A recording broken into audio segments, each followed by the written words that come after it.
Technology and Innovation during the Government Accountability Series. He says August 7th is the D-Day. Let me go straight to Honorable on this score. And Honorable Sam George uses some very emphatic words. He says the Ghanaian populace is being fleeced, exploited. He describes this as mistreatment, citing the recent strengthening of the cedi. Now, I just want us to put into context exactly what Honorable Sam George is saying. So I want to know what specific economic or regulatory benchmarks that government is using to determine an appropriate subscription price for DSTV in Ghana beyond the strengthening of the cedi. Yeah, good morning to you, and good morning to our cherished listeners and viewers. I'm sure this conversation is very important, and let me commend the Honorable Minister for his efforts in dealing with things like this, because you see, the DSTV, especially multi-choice, their prices are not done in Ghanaian cedis. Okay, they price their services in the United States dollars. And so there cannot be justification that our cedi deteriorated and the value of our cedi reduced, even when we're buying a dollar at 17 Ghana cedis. There should be no justification whatsoever, to say that it is because of our cedi that's why they're pricing the services in Ghana discriminately to that of the Nigeria and other part of Africa. Because if you're charging, say, $100 for a particular service, and if my cedi is, the value of my cedi reduces to the dollar, you don't have any problem because you're only looking for your dollar. Right. Okay, so it doesn't matter how much I had to use my money, how much money I have to use to buy the dollar. All you're expecting is that we pay you in dollars. And so if you use the cedi's value, declining and depreciating, then to make a case, I'm sorry, then that's not a case.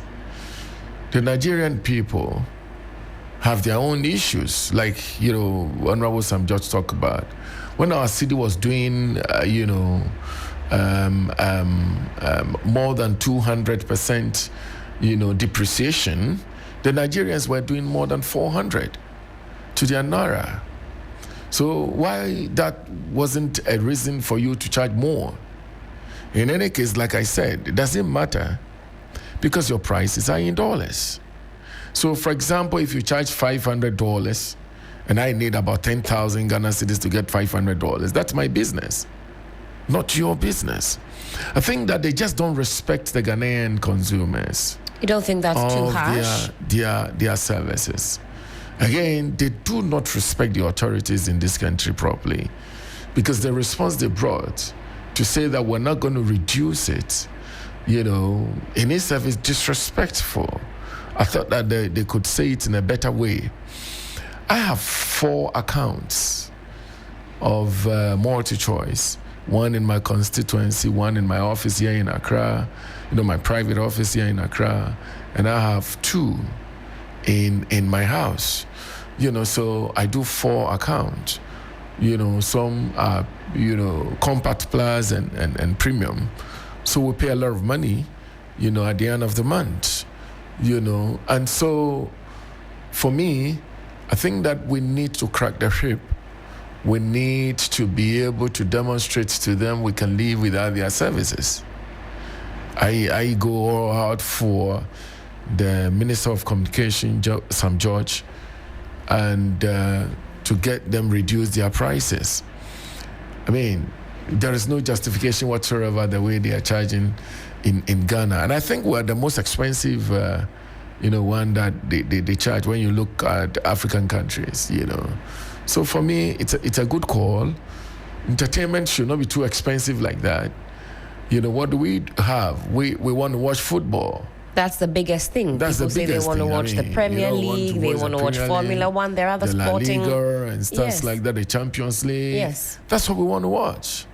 It shouldn't be that expensive, especially when clearly, your activities in other countries demonstrate that you do not need that much to be able to carry out your services. So for me, I think there's no justification whatsoever charging that kind of money in this country.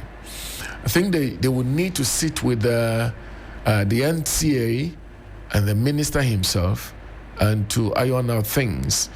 I believe in encouraging African businesses, especially when it's coming from Africa, but I don't believe in clearly cheating the users of your services.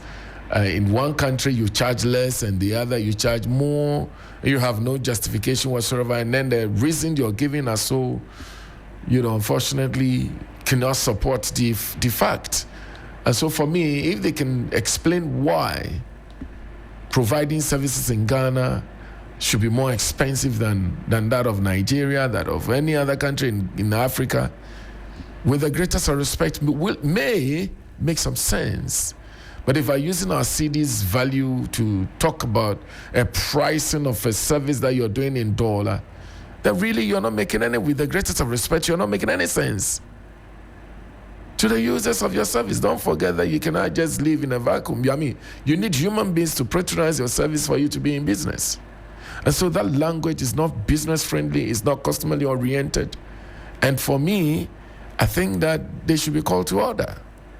I'd like us to put up the response from MultiChoice. So MultiChoice Ghana's response to customers on price increase, where, and Honorable, you say there's no justification. Well, MultiChoice seeks to put forth some justification for why they cannot reduce their pricing. It's a fairly lengthy one, so I'm not sure that we can read it in its entirety, but I want to highlight some of the key things that they have put out in this statement and get your response to these issues one by one.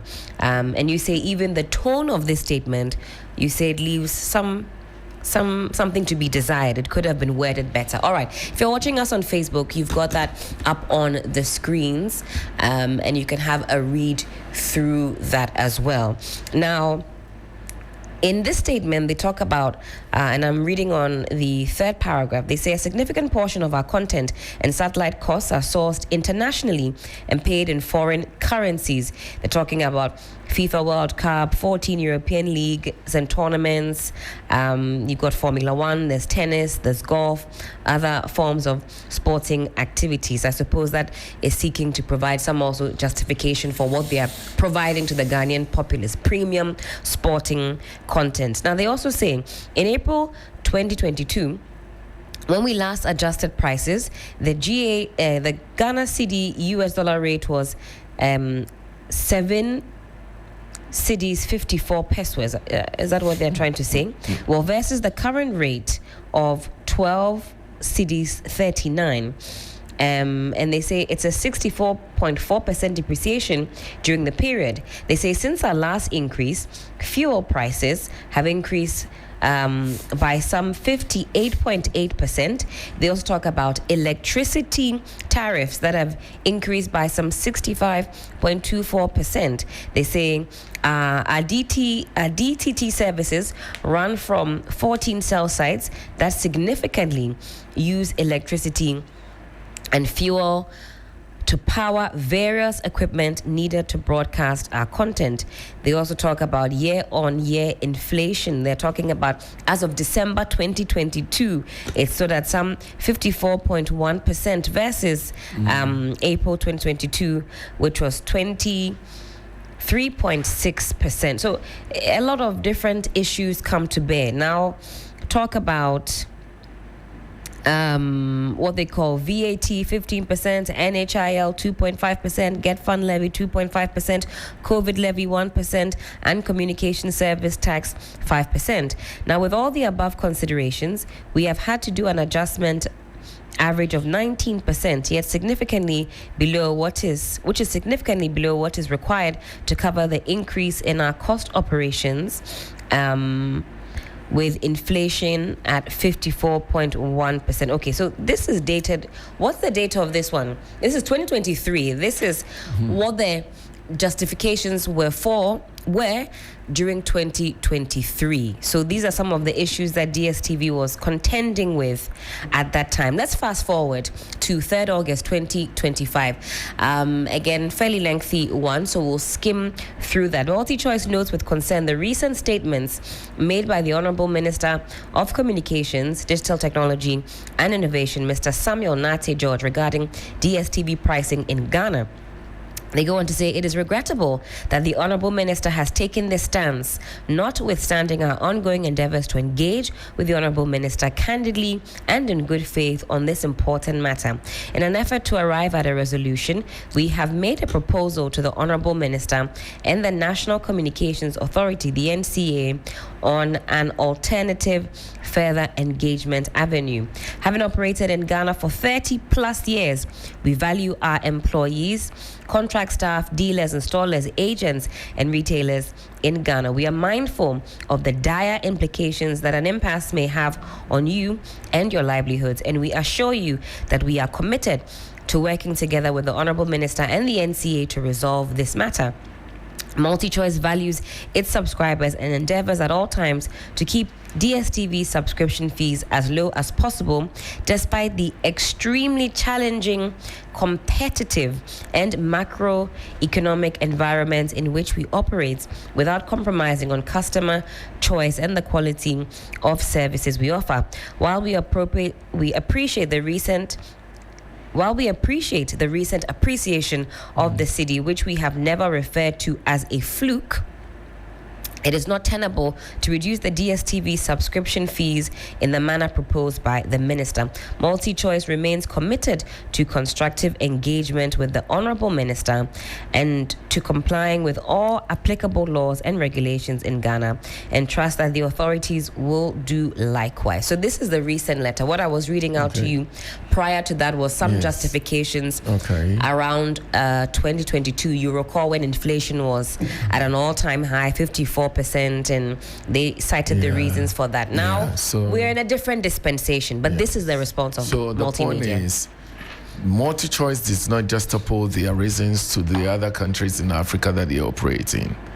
Okay, are we saying that if they are talking about fuel price is the reason they are increasing their prices in Ghana? What is the fuel price in Nigeria? The cost of operation, they pay their subscriptions, in foreign currencies, in dollar and so forth and so on. In foreign countries that they get the services from, do they pay it in naira into the foreign currencies in Nigeria? So all the factors they are, enumerating are same from one country to the other. And so there's no justification. Again, there is no justification. You're pricing your services in dollars. It doesn't matter how my currency is. What you need to know, or what you need, is to have your dollar. And so, you remember some time ago, you couldn't even pay DSTV in Ghana cedis, you had to pay in dollars. Indeed. Yeah, I started using DSTV for some time now, and until they would have to accept cedis, we were paying dollars. Again, they are using dollar rates to charge, and they are charging in dollars. And so for me, that's not tenable. Number one. Number two, fuel prices. Are they not buying fuel in any other country apart from Ghana? What are the fuel prices in the other countries? So you juxtapose that, bring the chart, bring reasons and compare them. And let's see what you're saying, whether it's true. Whether or not Nigeria, when services you're giving to Nigerian people, you go to the market and buy it, in naira and give to the Nigerians, and you buy Ghanaian own in dollar and give to Ghanaian, and the reason we have to pay more than them, let's know. Otherwise, then you're not making any point. Okay? For me, you don't need to open your mouth to say that the gains that we're making in our Ghanaian cedis a fluke for us to know, because your actions... Their statement says that they didn't say that. The point is that their actions alone demonstrate that beyond saying it. Okay. Was the minister harsh in saying that we are being fleeced, mistreated, exploited? You talk about the No, he's not being harsh. The minister is just being real. One thing about Sam George, everybody should get, is that Sam don't hide to say what he had to say. I mean, he speaks it the way it's supposed to be spoken. And the truth is that he said it the way it's supposed to be said. And that is the truth.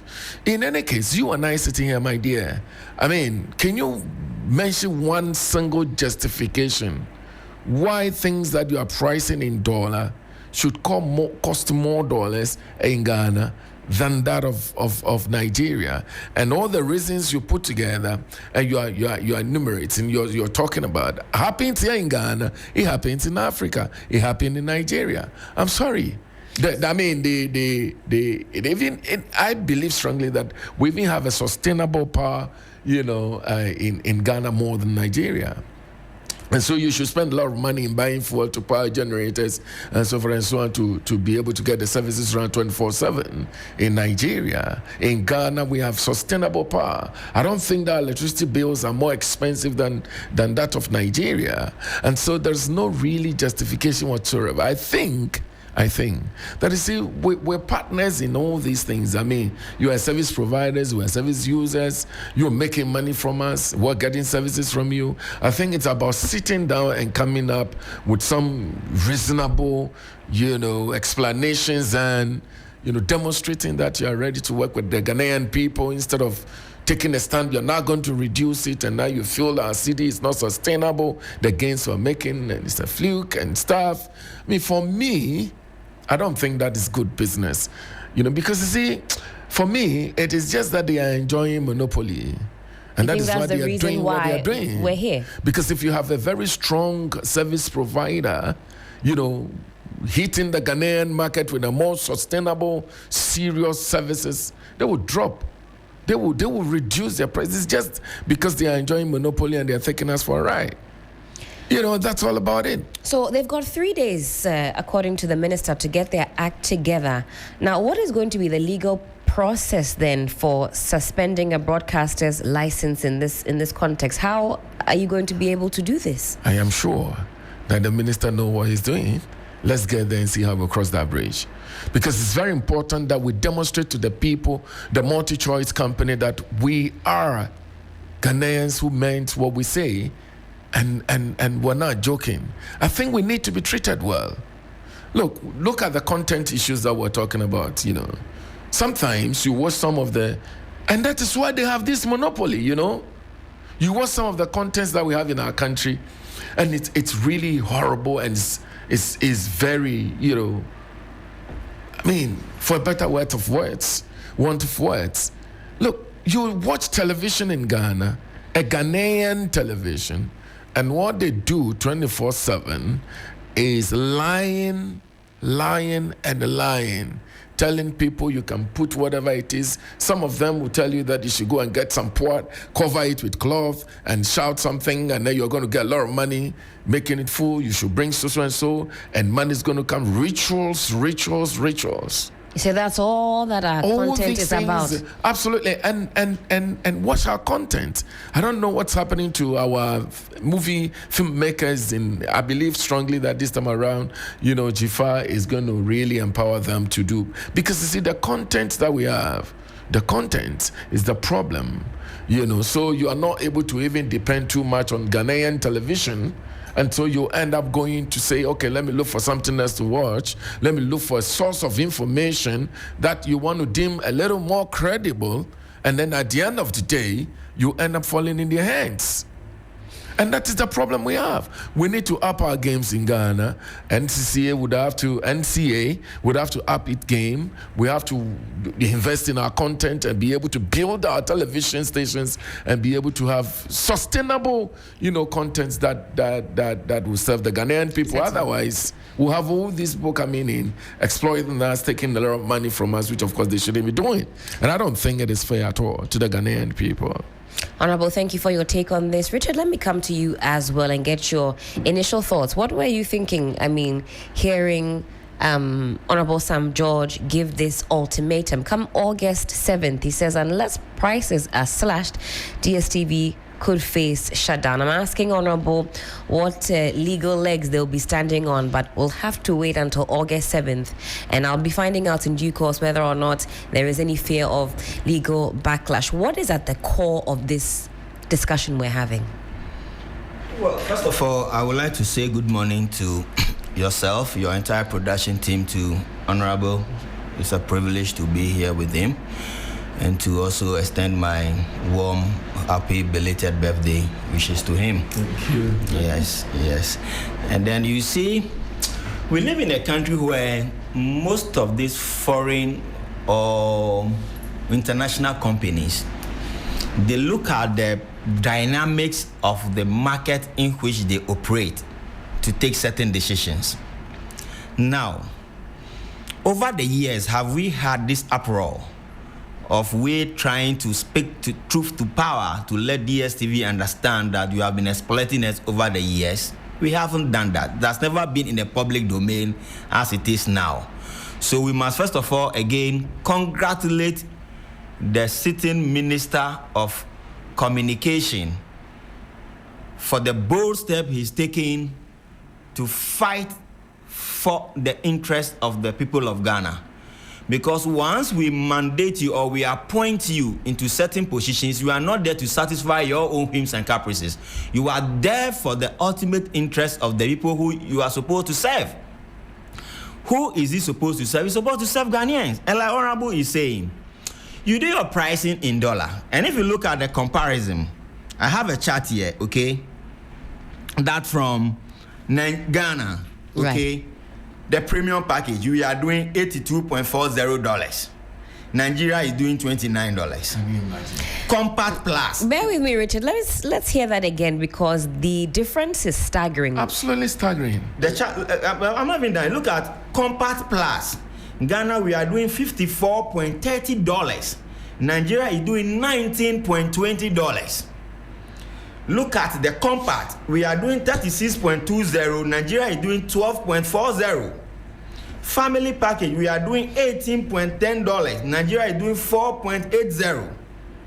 Access, we are doing $9.45. Nigeria is doing $2.70.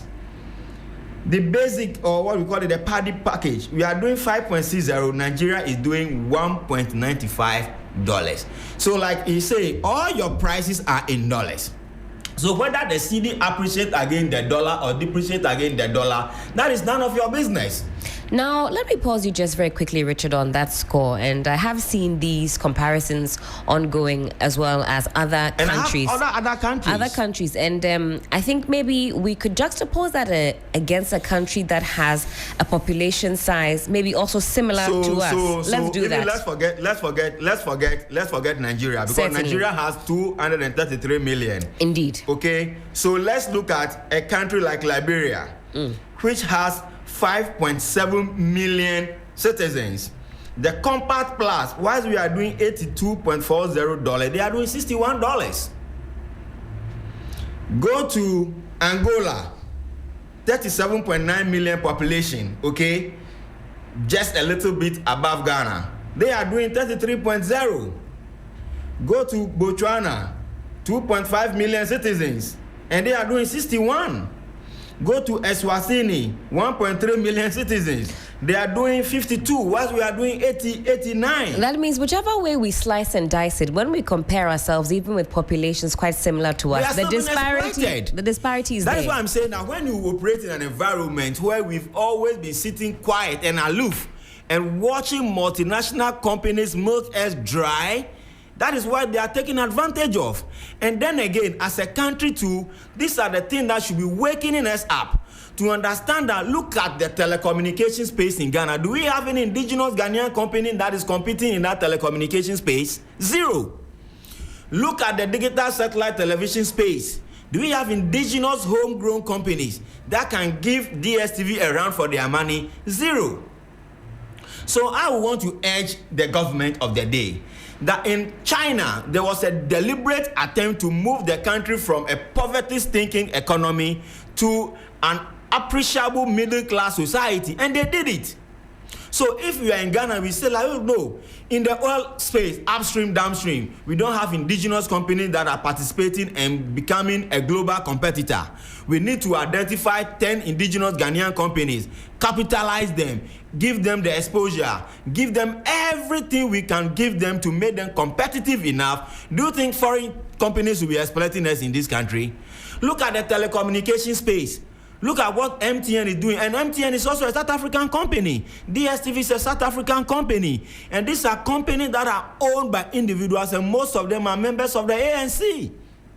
Okay? So, if we are going to fight this, then we should be making a deliberate effort to equip Ghanaians to participate in major subsectors of the global economy. That is the only way we can say that when we are talking about the telecommunication space and Nigerians are there. Look at Glo. Glo is an indigenous Ghanaian, a Nigerian company. Ghana, do we have any? We don't have.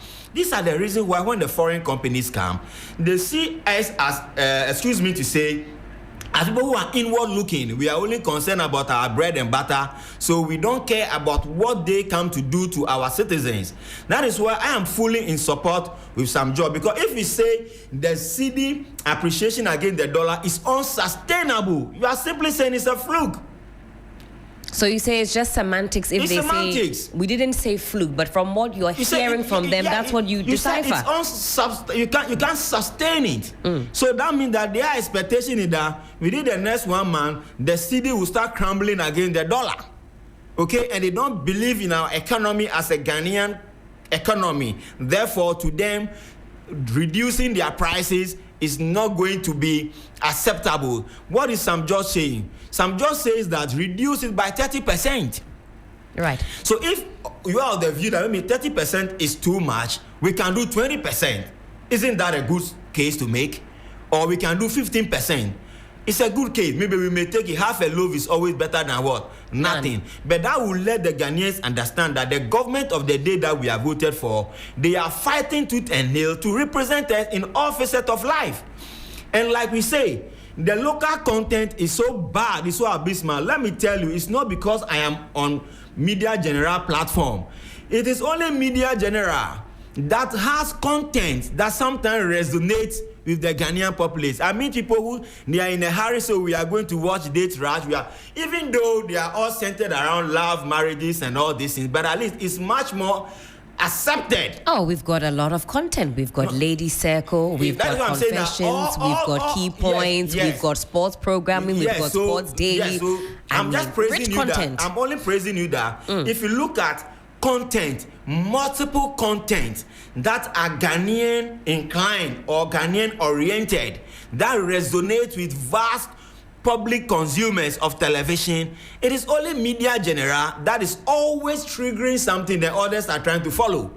So you see some of the things you did, what do we call it, talented kids and all this. And now you see that many of the television stations in Ghana, whether they lack creative minds or so, they are only doing copy and paste. The same thing somebody do, they run around and go and do it. And because of lack of content, most of them, and lack of solid marketing, they are going after all these ritual contents and they are taking huge sums of money from all these people. And most of our platform has been reduced to preaching platform. Every day and then you tune in here, it's all about preaching, You turn here, preaching, At the end of the day, we are not educating the Ghanaian populace much as is supposed to be done.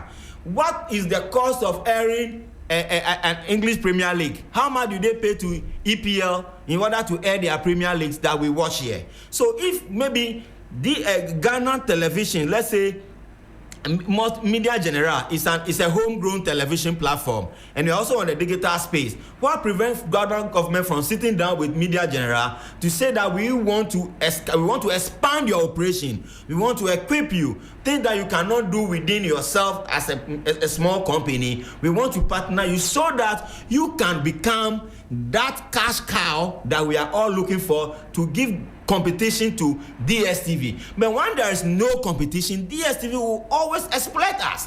They'll take advantage of the system. On that score, Richard, if I'm DSTV, if I'm multi-choice, I will say, well, that is your duty as a country, as a government, to provide the environment that allows for local competition to thrive. All of these wonderful suggestions that are being made, if I'm DSTV, I'll say, well, you have not done so as a nation, and I'm here doing my private business. That's what I'm saying. They are taking advantage of the lapses in that sector. That is why I'm saying that now that the issue is coming to the fore, and like Honorable said, he also admitted to the fact that because of the monopoly they are enjoying. So how can we break the monopoly? And most of the time, indigenous companies or Ghanaian-owned companies, they don't have the capital, they don't have the financial muscle. Assuming they say, Media General, you need about $1 billion in order to operate to reach that threshold. Do you think you can raise it? You may not.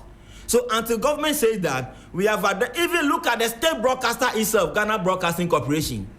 How much have we invested into Ghana Broadcasting Corporation over the years? You see, we are becoming our own enemies because we don't do things right. When others take advantage of their situation, then we start crying. We turn around to say that they are exploiting us. Are you getting my point? Yes. Therefore, going forward, it's a good call and it's in the right direction. And like he said, DSTV should not use other operational cost factors like we pay electricity bill, we buy fuel. Why? Don't we all buy fuel? Don't Media General buy fuel to operate? Indeed. Don't Media General pay salaries? We all pay. At the end of the day, you are operating a pay-for television, so you pay before you do what? You use the service. But then we are having platforms like Media General where you use the service without even doing what?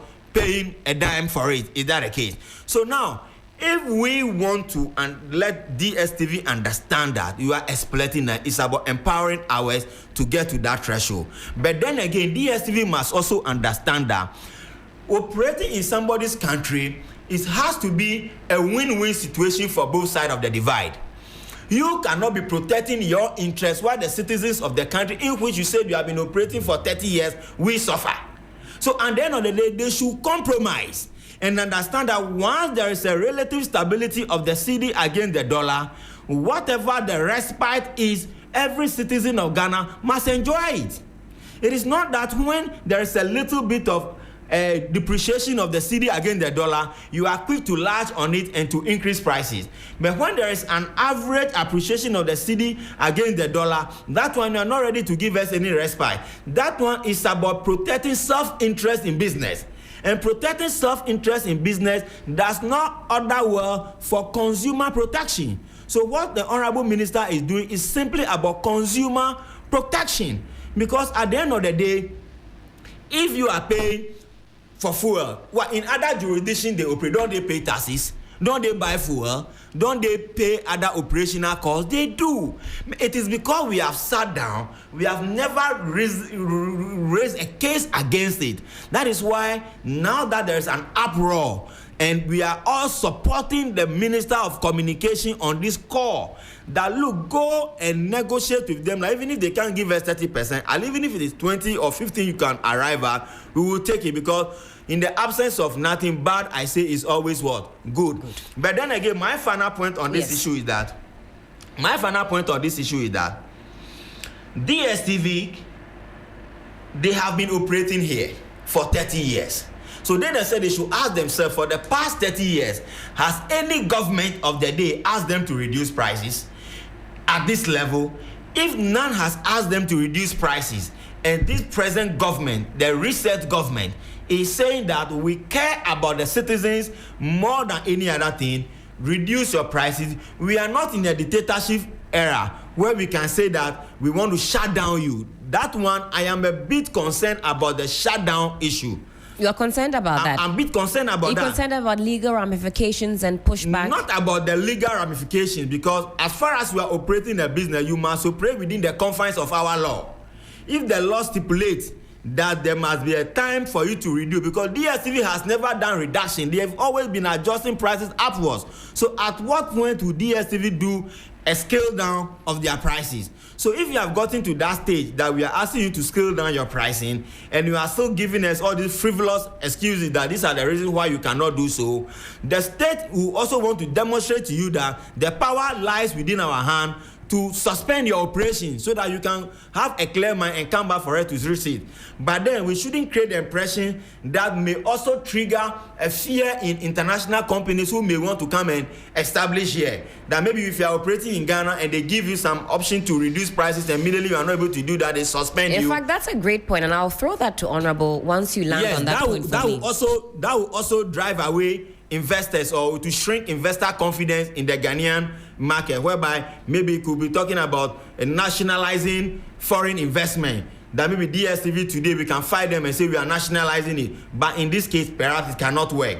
But the issue is that we should judge all, and then DSTV should be the one to compromise and say that if you say 30%, we can do 15, we can do 20, so that the Ghanaians will enjoy the respite. Just like they went to negotiate with the telcos, and they agreed that even though we will not reduce the prices, but at least we will give you an increment in the bundles that you get. If that is the case, so be it. But if not so, then we must let DSTV understand that you operate in our jurisdiction, and it's a sovereign state, and we have the right to protect the interests of our citizens. It's a simplicity, just to put it like that. Richard, thank you so much for that take. I'm trying to find this particular post I found on X, and a certain country actually had a similar issue with multi-choice, and there was a suspension of the services.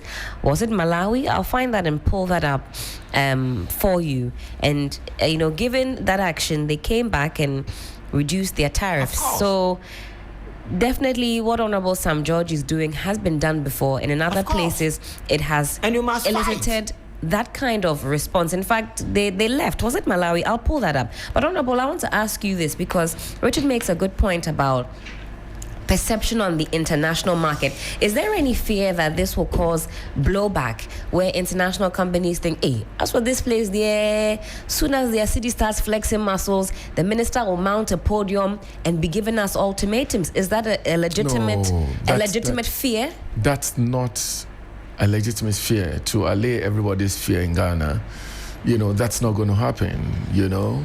I mean, we've seen it all over the world. Recently, Donald J. Trump is slashing, tariffs on all countries here and there who are entering America with their services and their product. He never stopped any country from coming to America. Okay, you see, they say the taste of a pudding is in the eating. Yeah. If our country is sustainable, everything is fine, like our political environment is really, quiet and sustainable, our economy is doing well, the city's stability is fine, infrastructure is being developed, the big push is pushed properly, and I have no doubts that's going to work, and so forth and so on. Nobody's going to say that we're asking you to charge a reasonable price like you're charging in other African country is going to push anybody out of business. No reasonable international organization would want to come to Ghana and would say that in Ghana we expect you to charge reasonably. It's a reason for you to leave the country. And then it means that you don't want to do business with that yourself. So for me, these cannot drive any investor away from Ghana. What we are saying is simple. Look at the comparisons that my brother was making. If you're talking about population, is there a reason why you have to charge us more because we have small population? What about places like Liberia, Angola, Botswana, who are similar to us? But on that score, gentlemen, let me slide tackle you just a little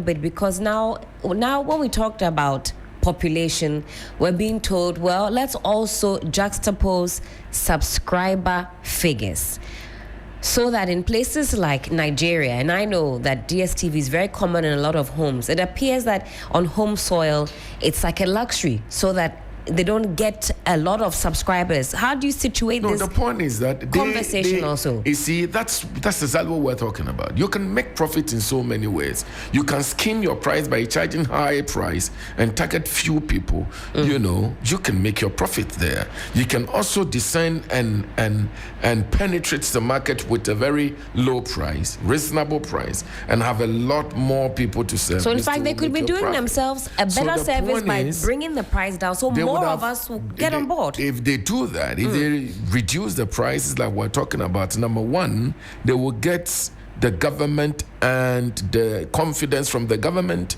They will now increase their, subscriber, market. A lot of people will jump into it and buy the DSTV product. And they will have very good customer relation as well. So reducing the prices in this case is not really thinking that we want to take your profit margin away. It's rather in a long term help you to increase your profit margin, because then you get a lot of people coming in to kind of, subscribe rather. And so for me, it will not hurt them anyway. Point is, you are charging too much, fewer people are able to subscribe. Reduce the price, be reasonable with the Ghanaian people, just as you're doing in other, countries. The factors you're talking about, they happen, and we are better off in some of the factors that you are talking about, and you are citing as an excuse. So you can charge reasonably, then you can increase the market share here. So you cannot be talking about market share when in one jurisdiction you reduce the prices and allow a lot more people to make it a homegrown television. Then you come and increase the prices here and make it for the elite people with something, people who can pay, and then you talk about the fact that there's a population issue. No, that's a poor marketing strategy. You don't do that. So point is, you got to reduce the prices and charge us reasonably. And we are not talking about reduce the prices in cities, because your services are not priced in cities. They are priced in dollars. So you cannot be charging one country. Look at that. We're paying about $80-something. Then Nigeria is paying $29. The disparity, the differences, the discrimination in pricing is so vast. You cannot justify that anywhere. Richard said it's because we've been so relaxed over the years that companies think that we will just sit down and take it. Again, the fear of losing the little you have. If you talk, they may go, we don't have any competitor. It's one of the reasons why we are where we are. Right. Number two, the NCA's failure to crack the ship, to regulate the system in pricing, is another issue we need to look at. So for me, we've been sleeping. Of course, if you've been sleeping for long and the Minister of Communications, George Jatta, is waking you up, you got to wake up. So this is the time. His Excellency John Dramani Mahama's time. We won't allow anybody to take Ghanaians for a ride. This is the point we're making. Reduce your prices. You can still reduce your price and still make money by increasing your market share. You rope a lot more people into your market. That's fine. Right. Treat us the way you are treating other people. The Nigerian market is not, I don't think the Nigerians are more African than we are. So treat us the same way. I don't think this one should call you telling us our city. If our city is not sustainable, the gain we're making is not. What do you care about that? Is that your business? We never call you for an advice to strengthen our city anyway. We're only asking you to be reasonable. Are things getting testy and tense between the ministry and MultiChoice, or can conversations continue in a measured and tempered way? You see, when the lion, is found patronizing the market, people would take the lion to be a big dog. The DSTV should position itself the way they are internationally acclaimed, nice, beautiful television station, network that we all love to watch. I want to watch a lot of La Liga and Champions League. Let us respect them. They shouldn't reduce themselves into this kind of conversation. It's not good for themselves. Right. I think they must build a good, sustainable relationship with government and authorities of this country, respect the Ghanaian people, we'll continue to respect them. And that is what we're asking for. We're not asking for anything more than that. Thank you for that, Honorable Richard. Let me ask this question now. Has government put some extra pressure on itself to ensure that these macroeconomic indicators that are going so well so far remain the same? Because can you imagine if after all of this conversation, prices are reduced by 20-30%, and we start to see maybe the city dancing pan logo like we did in some time past, has government put a lot of pressure on itself to ensure that the fiscal landscape remains favorable for all? No, I don't think so. In every economy across the globe, there's no economy that is stable or static. Are you getting the point? Economies rise and they fall. Currencies fluctuate. Inflation and deflation. When we are talking about inflation doesn't mean that there wouldn't be price increases. Inflation simply means the rate at which prices of goods and services increases. Okay? So, if today the cedi is relatively stable against the dollar, the expectation is that we can maintain that for a longer period of time. But nevertheless, the tendency of it going up or going down must always be accommodated. We must make room for such fluctuations. Please, are you with me? I'm with you. So government is not putting itself under any form of pressure. Okay? Because even if it stabilizes for 3 months, the respite that comes with it, the citizens must enjoy it. If it goes up again, we pay for it. That is how every civilized jurisdiction runs. Right. Like what is making a comparison with what Donald Trump is doing. Donald Trump is saying that a lot of you are producing goods and shipping it to us, and it's weakening the American economy. Therefore, we want to protect indigenous American businesses. So if you produce something from Ghana and you are sending it to us, we'll put an extra 20% tariff on it. If you like, don't bring it. We can produce it within our enclave. Or if you don't bring it, somebody else will do what? Will bring it. That is how countries run. You must be on your feet. That is what makes you a government. That's what makes you a president. So if JDM, the president of the day, whose claim or who promises a reset simply means that we are on the wrong direction as a country. Everybody comes and does what he or she likes. Therefore, going forward, we are not going to countenance that. If you do something and it's not in the ultimate interest of my citizens, I will go after you. That is how we call a leader. So we are fully in support of the decision taken by Sam George. And then again, I will agree with the MP that yes, any serious foreign company who wants to come and invest in a local market, they do their analysis very well. They do what we call the SWOT analysis. Right. After doing the SWOT analysis, they will identify what the opportunities are within the market that they are entering. And they will come regardless of what. That will also put them on their toes. That look, in Ghana, when you go and sometimes things are going good and you don't want to adjust it for the citizens to benefit, the country will come after you. At least they'll be on the right path. But if you just sleep, whoever comes and whatever he wishes is what they do for 30 good years. DSTV has been operating in this country. This is the first time in my adult life I am here in the public space that the minister is giving them an ultimatum. Now, if you don't reduce your prices, we are going to temporarily seize or suspend your license until you come back to renegotiate with us things that will be in the ultimate interest of the country. If Certainly. Tomorrow the cedi start to depreciate against the dollar and you want to do an onwards price adjustment, we will support you. It's as simple as ABCD.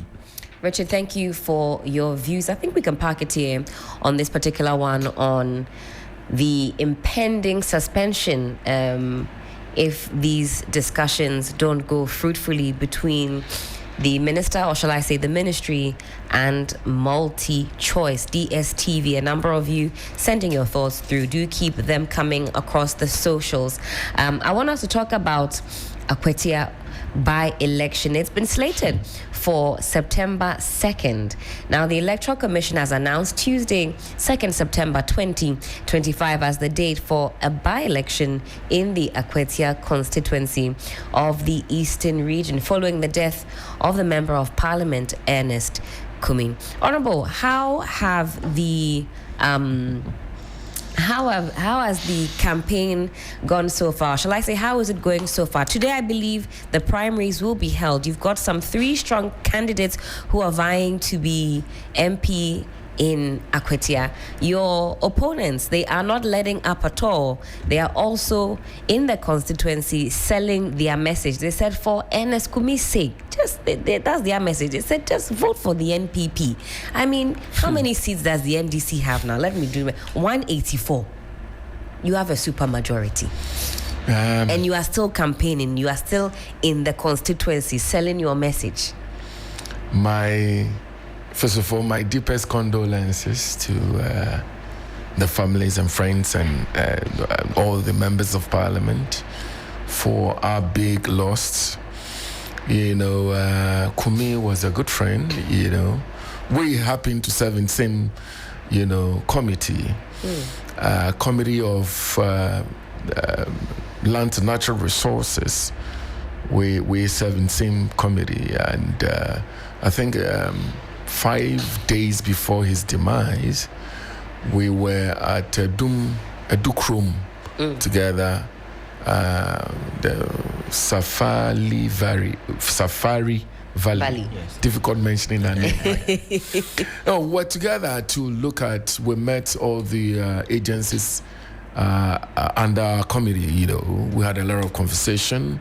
He's a very calm young man, a very intelligent guy. You like to be his friend.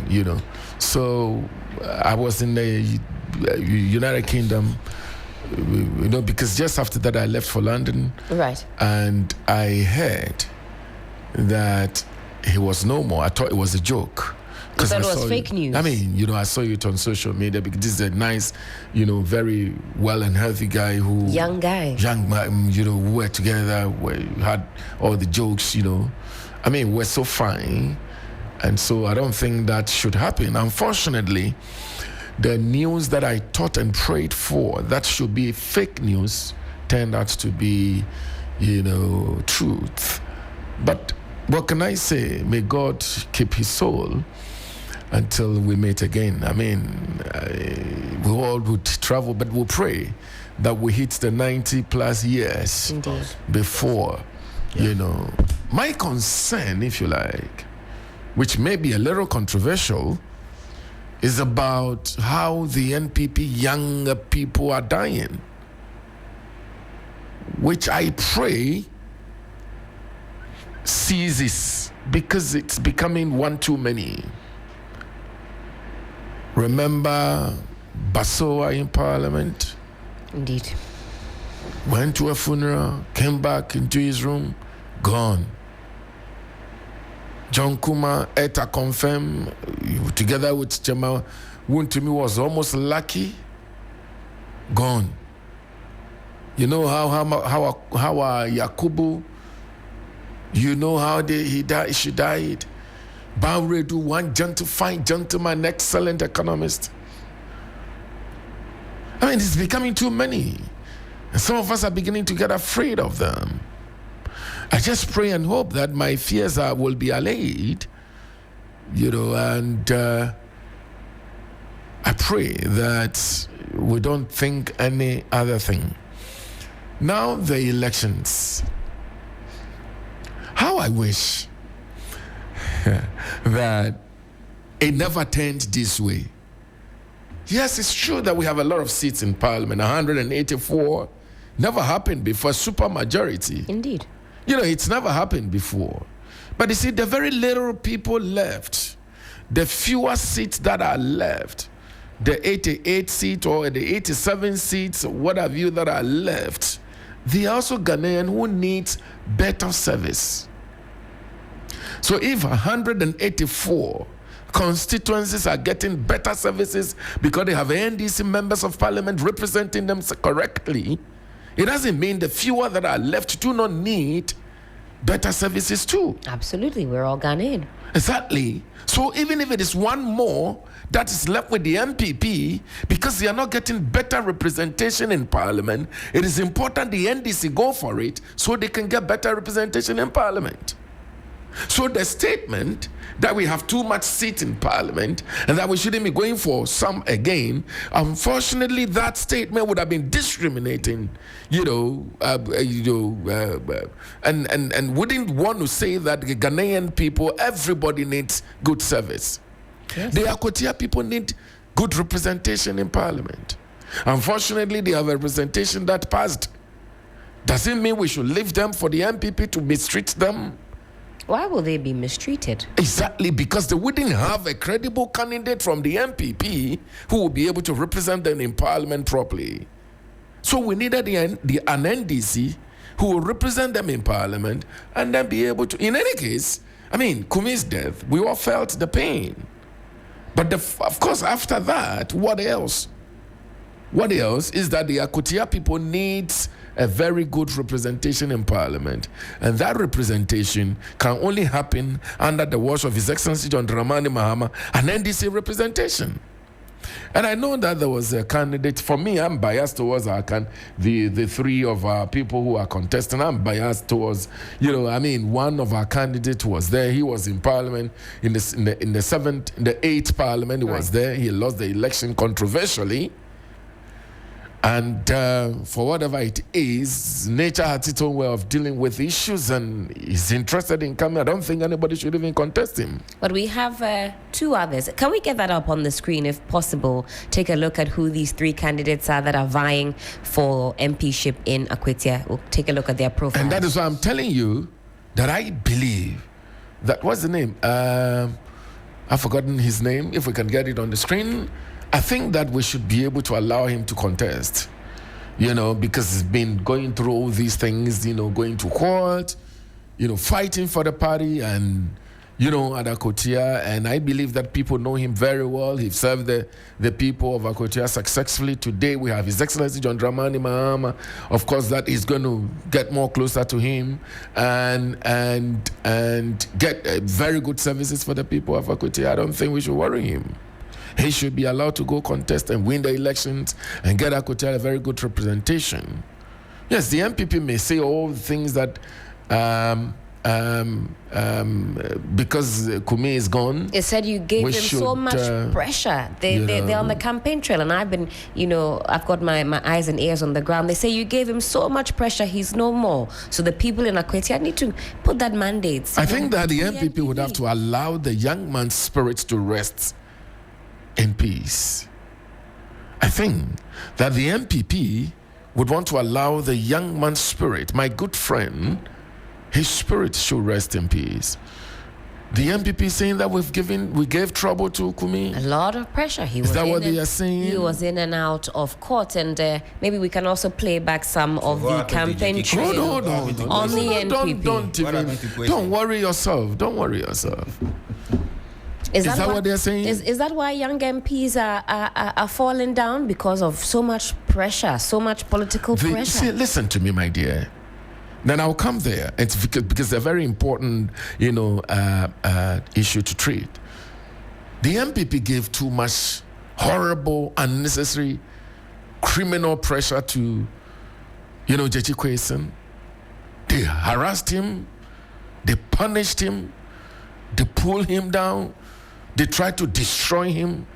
But I love the tenacity, the strength of Jechi Kwesen. So that the more the MPP go low, the man rised high. Even after we had to go for another by-election that he won, they still dragged him to court. This is a man they disturbed, and more than 70 years old man. They pushed up and down, give a lot of pressure, So what are they talking about? In any case, the NDC, as a party, did not go to court. Okay? It was the candidate that he contested with. So what are they talking about? See, this job in general is a very serious pressure job. Remember, you're dealing with your family. Okay, say take your family. I have 4 kids, okay? Right. 2 girls, 2 boys, and my wife. You're a strong man. Yeah, and my wife, and my house help. So 2 of my house helps. And even that pressure, you're paying school fees, you are paying, you want to put money on the table for food to be on the table, you are paying electricity bills, you are paying, water bills. By the greatest grace of God, we live in our own house. So you put all those things. How do you even manage that? Now you have about 120,000 people sitting on you in the constituency, where you receive call almost every second, every minute, and most of the calls are asking you to drop some few coins for things to be done. I'm saying that you can only be like some of us who love to serve the people to be able to do that and go through that pressure. But generally, it's a job that you can finish and walk home empty-handed. Because even your salary would have to go serving the people. It is a job that comes with so many pressure that you have oppositions that are on your necks every single minute, every single hour. The little thing you're doing, they criticize you, they bastardize you, and so forth and so on. So it is not a job for the weak, hearted people.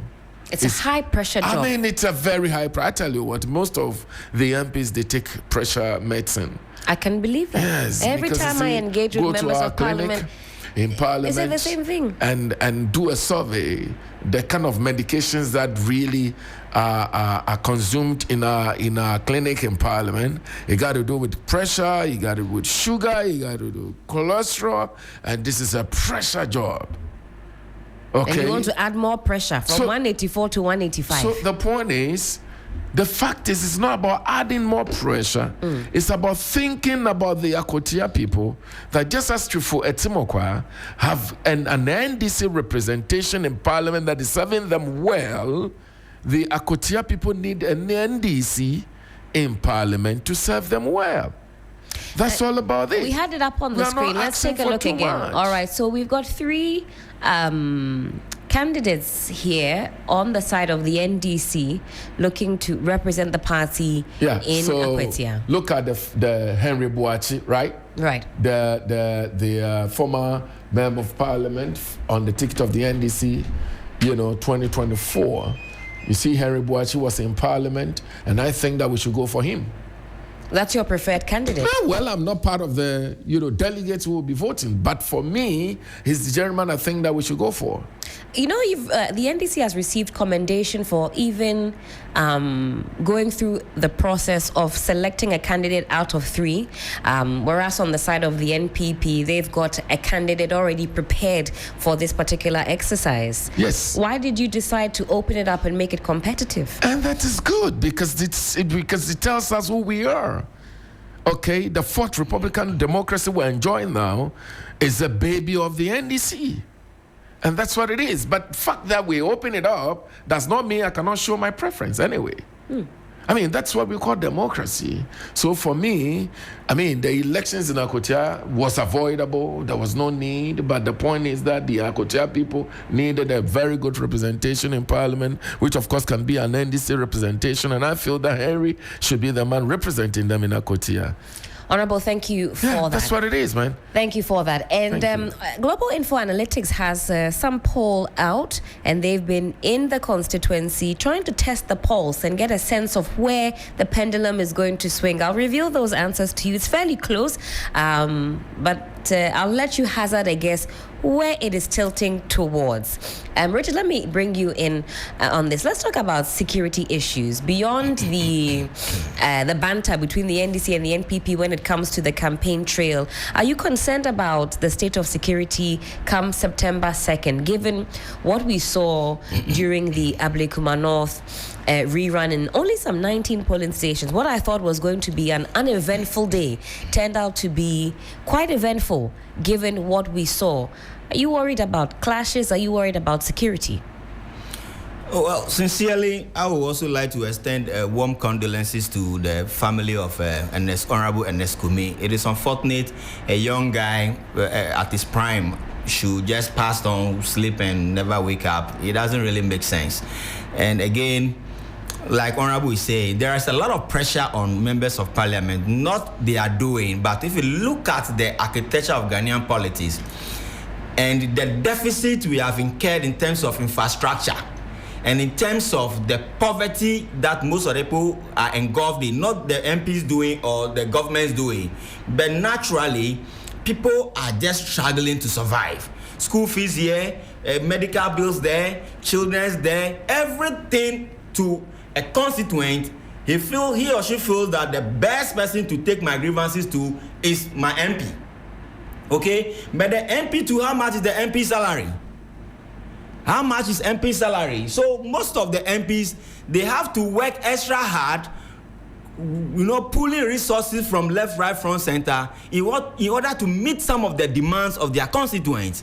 And we must also speak truth to power that how much is the MP's common fund? MP's common funds that goes to the district assembly's common fund, right. And sometimes the MPs have to fight the district assembly in order to get their share of the MP's fund for basic things that they have to do.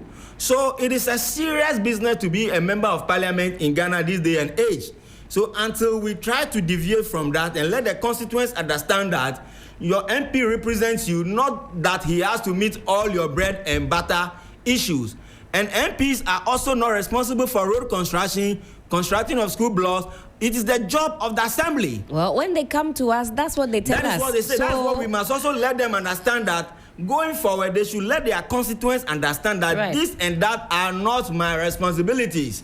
But this is what I am supposed to do for you. So when you give me the mandate to go and represent you, let's limit it at that. But out of benevolence, some of them, they go the extra mile at least to support those who really need it.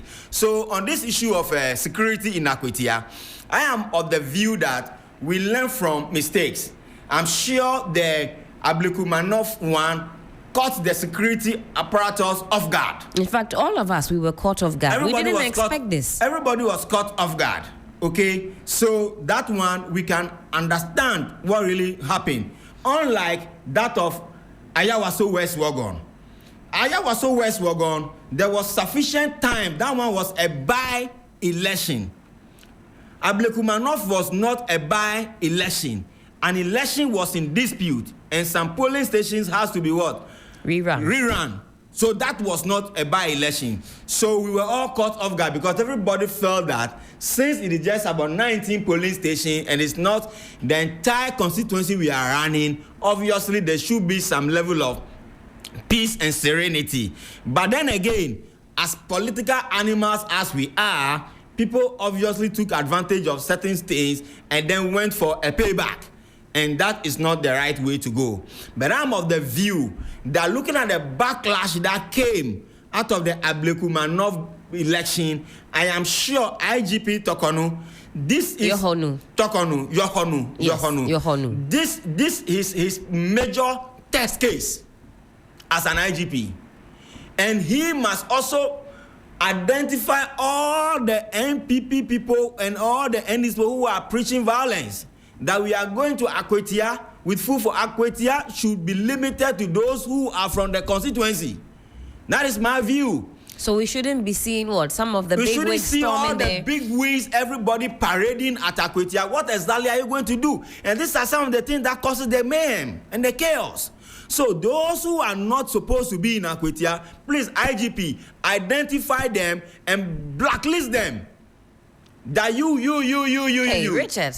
Blacklist them from going there. Blacklist them from going there because, you see, you must take desperate measures to protect lives and properties.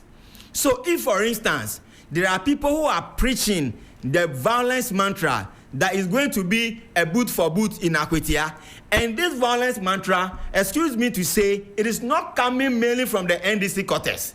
It is coming from the NPP quarters. How do you measure that? Yeah, because we are all in a political space, and we pick information that are spreading left, right, front, center.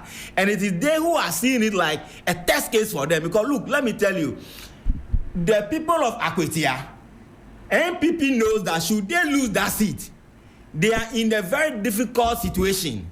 That means that their party is sinking further into abyss. Okay? So they really need to capture this seat. They really want to prove a point that the way public perception is there, that we are really sinking, and a party in disarray, we are still strong and we can convince the constituents to give us the mandate. Is that the case? Right. And NDC also, they are going to campaign for the MP on the goodwill and the performance of this present government. Are you getting my point? So for me, the way NPP is carrying themselves around and parading themselves that they have run this country better than what NDC is doing now, they should be prepared for a big loss in Akwetia. You say the NPP will lose. NPP should be prepared for a big loss in Akwetia, because if I'm a constituent in Akwetia, I will want to join the winning train. I will want to vote for an MP that will join the majority and bring me development. If I go and vote for an NPP MP who is a one out of the few, what the chances do we have that is going to bring us any relevant development in the constituency? So for those in the minority, and if you are your MPs in the minority, you shouldn't expect good development, Richard? No, didn't they themselves preach it? Didn't they themselves preach it? That when your party is in power, that is where the chances of you taking development to your people, they said it themselves. Though when you are not in power, the chances of you because you see, the political players, it is like you do me, I do you. If you are not on our side, there is nothing that will help you to make sure that you develop your constituent, so the next time you'll be able to retain your seat. It's a deliberate approach to weaken everybody and their base. So that when I weaken you, because I am in power, I can weaken you. They said it themselves. Even the last time when we were going for some election, I heard the MP people say that, oh, these people, their party is not in power, so don't vote for them, because if you vote for them, they will not bring any development there to you. It is the same situation that we find ourselves in. Akwetia, I will not be surprised if NDC should win that seat.